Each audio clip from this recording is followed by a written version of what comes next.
Hello everyone. Real exam के YouTube channel में आपका बहुत बहुत स्वागत है।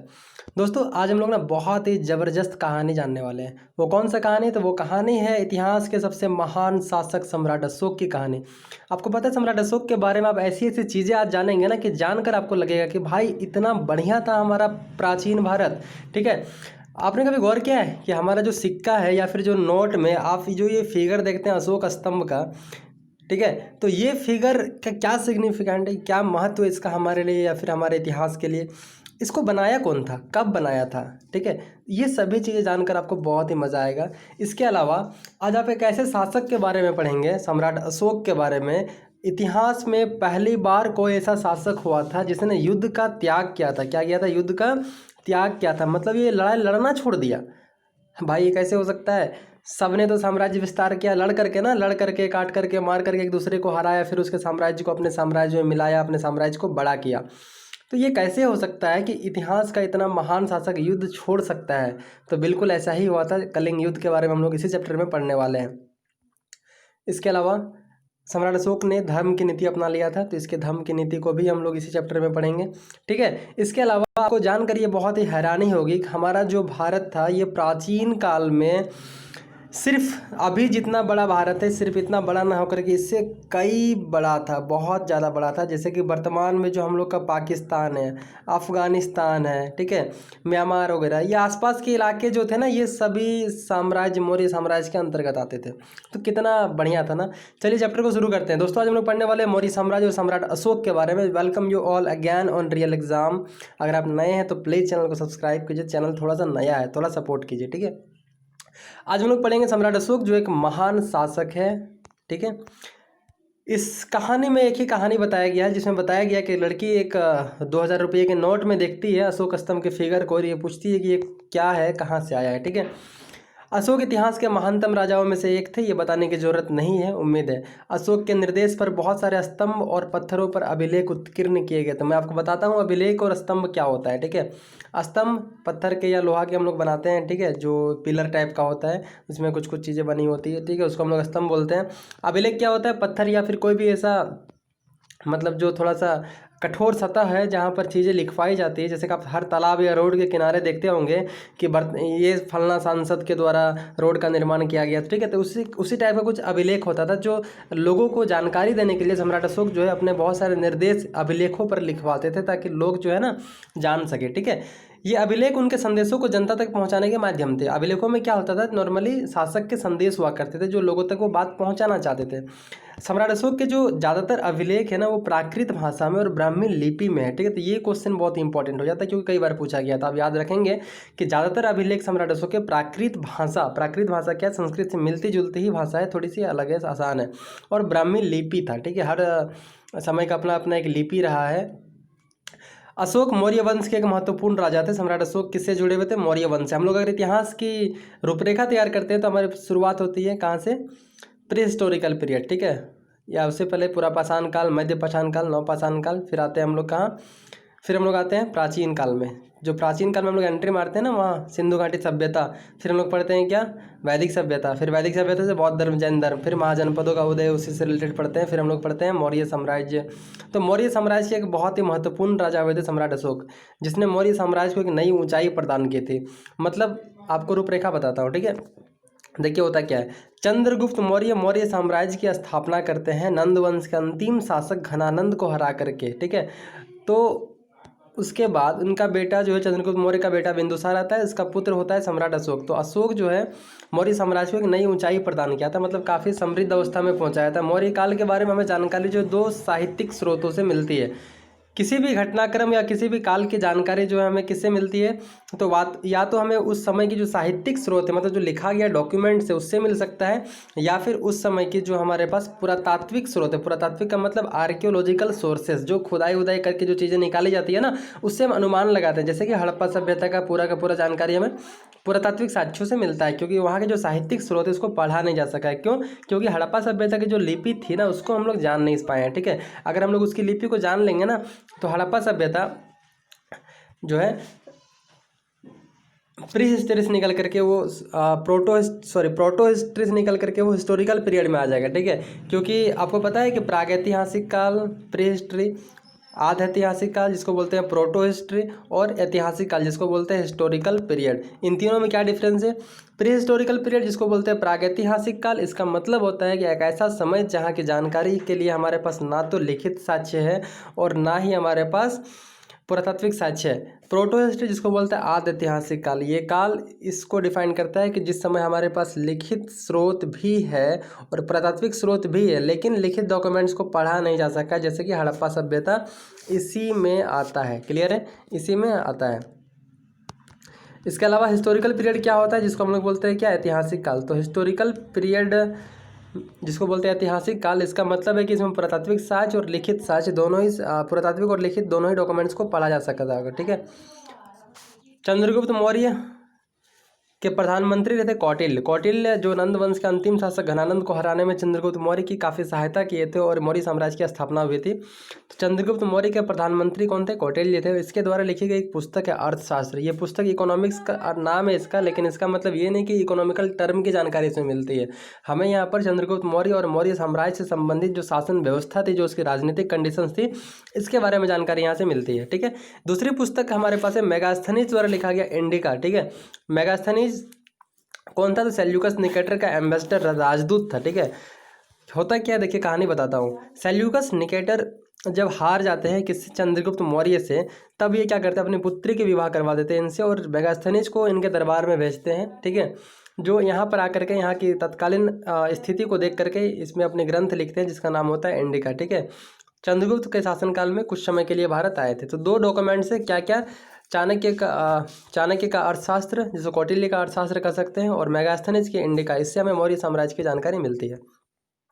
अब पढ़ते हैं। मौर्य साम्राज्य एक बहुत ही बड़ा साम्राज्य था। पहले कोई राज्य बनता है, फिर साम्राज्य बनता है। जैसे कि पहले क्या था, पहले जनपद था, फिर महाजनपद बना था ना, उसी तरह से सम्राट अशोक के राज्य विस्तार का पूरे भारत में काफ़ी विस्तृत क्षेत्र में था। इसकी राजधानी पाटलिपुत्र थी, जो वर्तमान में पटना है, इसको पाटलिपुत्र के नाम से जाना जाता था। और मौर्य साम्राज्य की जो राजधानी थी वो कहाँ थी? पाटलिपुत्र थी। ठीक है। इसके अलावा साम्राज्य में अन्य भी बहुत सारे इंपॉर्टेंट सिटीज़ थे, जैसे कि भारत है। भारत में क्या है? दिल्ली एक इसका राजधानी है, लेकिन इसके अलावा भारत में बहुत सारे सिटीज़ है ना, जैसे कोलकाता हो गया, पटना हो गया, है ना, भोपाल हो गया, या फिर जयपुर हो गया। इसी तरह से उज्जैन और तक्षशिला, ये दो प्रमुख नगर थे किसके? मौर्य साम्राज्य के। ठीक है। उज्जैन कहाँ है और तक्षशिला कहाँ है? देखिए, तक्षशिला जो है वर्तमान पाकिस्तान में है। अभी तक्षशिला कहाँ है? वर्तमान पाकिस्तान में है। यहाँ से उत्तर पश्चिम और मध्य एशिया जाया जा सकता है इसी एरिया से। दूसरी तरफ उज्जैन कहाँ है? तो उत्तरी भारत से दक्षिणी भारत जाने वाले रास्ते में ये उज्जैन पड़ता है। हम लोग अगर नॉर्थ इंडिया से अगर साउथ इंडिया की ओर जाएंगे ना, तो बीच में हम लोग का उज्जैन पड़ता है। मौर्य साम्राज्य में बहुत सारे ऐसे गांव थे। कोई भी, जब किसी भी साम्राज्य में गांव ना हो ऐसा तो हो नहीं सकता है ना, क्योंकि गांव में ही तो किसान और पशुपालक बसते हैं। मध्य भारत जैसे इलाकों में ज़्यादातर हिस्सा जंगलों से भरा हुआ था। आपको पता होगा कि मध्य प्रदेश वाला जो इलाका है उसमें काफ़ी जंगल थे, और वर्तमान समय भी ठीक ठाक जंगल यहाँ पर है, जहाँ के लोगों की आजीविका फल फूलों का संग्रहण और जानवरों का शिकार करना था। इनकी जो आजीविका, तो जो जीवन इनका चलता था ना, ये जंगल से चलता था। ठीक है। इसके अलावा साम्राज्य की बात करेंगे तो भाषा, भोजन और पोशाक, मतलब बोली, खान पान और पहनावा, इन तीनों के संदर्भ में काफ़ी ज़्यादा डाइवर्सिटी था। लोग अलग अलग तरह की चीज़ों का यूज करते थे। मौर्य साम्राज्य के टोटल 3 वंश, मौर्य वंश के टोटल 3 इंपॉर्टेंट राजा होते हैं। चंद्रगुप्त मौर्य होते हैं, उनका बेटा बिंदुसार होता है, और उनका बेटा अशोक होता है। ठीक है। सम्राट अशोक के राज्य का प्रशासनिक व्यवस्था को थोड़ा सा देख लेते हैं, क्योंकि किसी भी राज्य की तत्कालीन स्थिति को समझने के लिए, या फिर वहाँ की इकोनॉमिकल, पॉलिटिकल, सोशल या रिलीजियस कंडीशन को समझने के लिए वहाँ की एडमिनिस्ट्रेटिव सिस्टम, मतलब प्रशासनिक व्यवस्था को समझना काफ़ी इंपॉर्टेंट हो जाता है। सम्राट अशोक के कई ग्रंथों में अलग अलग नाम बताए गए हैं। जैसे अभिलेखों में सम्राट अशोक को देवनाम प्रिय कहा गया है। कई बार ये क्वेश्चन पूछा गया है, तो दोस्तों आप इसको याद रखेंगे। ठीक है। पुराणों में सम्राट अशोक को अशोक वर्धन कहा गया है। क्लियर। मौर्य साम्राज्य के अलग अलग हिस्सों पर अलग अलग ढंग से शासन किया जाता था। मतलब अलग अलग जो हिस्से थे ना, जैसे कि भारत है, हमारा भारत है, कई राज्यों में, प्रांतों में बटा हुआ है ना, तो अलग अलग क्षेत्रों में अलग अलग ढंग से अपना अपना राज्य प्रशासनिक व्यवस्था चलाती है। तो उसी तरह से पाटलिपुत्र और उसके आसपास का जो इलाका था, पाटलिपुत्र जो मौर्य साम्राज्य की राजधानी थी, और इसके आसपास का इलाका पर जहाँ तक हो सके सम्राट का डायरेक्ट कंट्रोल था, सीधा नियंत्रण था सम्राट का। ठीक है। ये डायरेक्टली अपने द्वारा कंट्रोल करते थे। राज्य के द्वारा अधिकारी ऑफिसर्स की कुछ नियुक्ति किया जाता था। ये ऑफिसर जो थे ना किसान, पशुपालक, शिल्पकार और व्यापारियों से टैक्स वसूलने का काम करते थे। क्लियर है? तो किसी भी राज्य की प्रशासनिक व्यवस्था को समुचित या ठीक रूप से चलाने के लिए उसकी इकोनॉमिकल कंडीशन मजबूत होनी चाहिए। इकोनॉमिकल कंडीशन कहाँ से आएगा? तो वो टैक्स के माध्यम से। टैक्स कौन देंगे? किसान जो एग्रीकल्चर कर रहे हैं, पशुपालक, शिल्पकार, व्यापारी, ये सभी लोग टैक्स देंगे। ठीक है। राजा के जो लोग उल्लंघन करते थे ना इनके आदेशों का, ये ऑफिसर्स जो राजा के द्वारा नियुक्त किए जाते थे, ये उनको सजा भी देते थे। इनमें से कई अधिकारियों को वेतन भी दिया जाता था, कुछ को वेतन दिया जाता था। संदेश वाहक एक जगह से दूसरी जगह तक घूमते रहते थे। राजा के जासूस अधिकारियों के कार्यकलाप पर निगरानी रखते थे। देखिए, राजा ने क्या किया कि लोगों से टैक्स वसूलने के लिए अधिकारियों की नियुक्ति की। अब इन अधिकारियों पर नज़र रखने के लिए इन्होंने जासूस की भी नियुक्ति की थी। मतलब आप सोच सकते हैं कि प्रशासनिक व्यवस्था कितनी उन्नत अवस्था में थी। आपको थोड़ा सा दिखाता हूँ जो मौर्य साम्राज्य की दो महत्वपूर्ण नगर थे। एक था तक्षशिला जो वर्तमान पाकिस्तान में पड़ता है, और दूसरा है हम लोग का उज्जैन, जो बताया था ना मैंने आपको, नॉर्थ इंडिया से अगर साउथ इंडिया की ओर जाएंगे तो आपका बीच में पड़ेगा। इसके अलावा आप देख सकते हैं यहाँ पर कि पाटलिपुत्र का है, ये बिहार वाला जो एरिया है ये पाटलिपुत्र है। और ये सभी जो रेड वाले दिख रहे हैं जोन, यहाँ से स्तंभ वगैरह पाए गए हैं। ठीक है। इन सब के ऊपर सबसे ऊपर कौन था? सम्राट था। मतलब शासन की जो अंतिम सीढ़ी थी वो सम्राट तक पहुंचती थी। ठीक है। मतलब अगर फाइनल डिसीजन को ले सकता था तो वो सम्राट ही ले सकता था। कहाँ? मौर्य साम्राज्य में। राज परिवार और वरिष्ठ मंत्रियों की सहायता से सब पर नियंत्रण रखता था। प्रशासन की सबसे छोटी इकाई कौन थी? ग्राम थी। ये बहुत ही अच्छी बात है भैया। प्रशासन की सुविधा के लिए मौर्य साम्राज्य को अलग अलग क्षेत्रों और प्रांतों में बांटा गया था। अशोक के समय इसकी संख्या 5 थी। अभी आप देखते होंगे भारत एक है, इसमें टोटल कितने हैं? इनको कुछ राज्यों में बांटा गया है, 28 राज्य, 29 राज्य, है ना। तो ऐसे अलग अलग पार्ट्स में क्यों बांटा गया? क्योंकि आप ही ये बात सोचिए कि कोई बंदा दिल्ली में बैठ करके कैसे पूरे इंडिया में अरुणाचल प्रदेश से लेकर के गुजरात तक, और दिल्ली से जम्मू कश्मीर से लेकर के हमारा एकदम साउथ वाला पार्ट तक आप कर सकते हैं, तो कैसे कोई अंडमान निकोबार तक मतलब अपना शासन व्यवस्था को चला सकता है? इसके लिए कई अलग अलग छोटे छोटे इलाकों में इसको बांट दिया गया था दोस्तों, ताकि मतलब जो है अच्छे तरीक़ा से लोग वहाँ पे शासन कर सके। अशोक के समय ये संख्या 5 थी। ठीक है। ये प्रांतीय राजधानियों से शासन किया जाता था। मतलब ये जो प्रांत हो, जैसे मान लीजिए कि ये हमारा बिहार हो गया, ठीक है, या फिर हम लोग का मध्य प्रदेश हो गया, तो इसके बीच में भोपाल है। ये भोपाल से जो है इस मध्य प्रदेश वाले इलाके प्रांत में टोटल कंट्रोल किया जाता है, तो प्रांतीय राजधानी इसी को बोलते हैं। ठीक है। यहाँ पर जो क्या होता था, राजकुमारों को यहाँ का गवर्नर बना करके भेजा जाता था, और पाटलिपुत्र से कुछ हद तक कंट्रोल रखा जाता है। ऐसा बात नहीं है कि अगर राजस्थान का जयपुर या मध्य प्रदेश का भोपाल हो गया तो सिर्फ और सिर्फ वही कंट्रोल रखेंगे। कहीं ना कहीं दिल्ली का कंट्रोल इनडायरेक्टली डायरेक्टली रूप से हमको देखने को मिलेगा। लेकिन ऐसा लगता है कि इन जगहों पर स्थानीय परंपराओं और नियमों को ही माना जाता था। मौर्य शासक प्रांतों में आवागमन के लिए महत्वपूर्ण मार्गों और नदियों पर भी नियंत्रण रखने की कोशिश करते थे। यहाँ से मिलने वाले संसाधन टैक्स और गिफ्ट के रूप में एकत्रित किए जाते थे। ठीक है। कौटिल्य जिसने क्या लिखा है? अर्थशास्त्र लिखा है। उसमें लिखा है कि उत्तर पश्चिम क्षेत्र कंबल और दक्षिण भारत सोने और कीमती पत्थरों के लिए जाना जाता था। ठीक है। उत्तर पश्चिम क्षेत्र कंबल के लिए। ठीक है। उत्तर पश्चिम जो क्षेत्र है, जैसे कि हमारा पंजाब, राजस्थान, गुजरात वाला जो इलाका आ जाता है ना, ये जो एरिया है ये कंबल के लिए प्रसिद्ध था। और दक्षिण भारत, साउथ इंडिया, सोना और प्रीशियस स्टोन के लिए जाना जाता था। ठीक है। आपने KGF देखा है? KGF मूवी, इसमें सोना के बारे में बात किया गया है, तो वो कहीं ना कहीं दक्षिण भारत वाले इलाके में ही पड़ता है। साउथ इंडियन मूवी भी है। ठीक है। तो दक्षिण भारत हमेशा से सोने और कीमती पत्थरों के लिए प्रसिद्ध रहा है, क्योंकि अगर हम लोग बात करते हैं हड़प्पा सभ्यता की, तो वहाँ पर भी हमको ये देखने को मिलता है। यहाँ से लोग जो है इन संसाधनों को नजराने के रूप में शासक को देते थे, मतलब टैक्स के रूप में। कुछ लोग सोना दे दिए, कुछ लोग पत्थर दे दिए, कुछ कम्बल दे दिए, फिर जिसके पास जो है वो दिया करते थे। ठीक है। इसके अलावा जंगली इलाके में जो लोग रहते थे ना, वो क्या करते थे, वो मौर्य पदाधिकारियों को हाथी, पशु या फिर जंगली के अन्य उत्पाद दिया करते थे।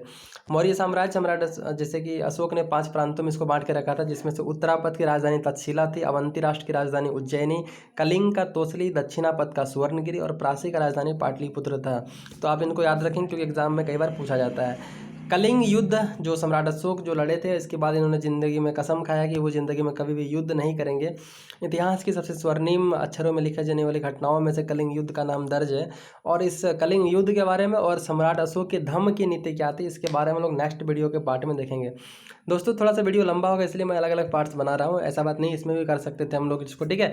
तो जल्दी ही हम लोग सेकंड पार्ट जिसमें कलिंग युद्ध के बारे में और सम्राट अशोक की जो धम्म की नीति क्या थी, अशोक के कौन कौन से ऐसे संदेश थे जो हमारे तक वो पहुँचाना चाहते थे, जिसको आज भी एक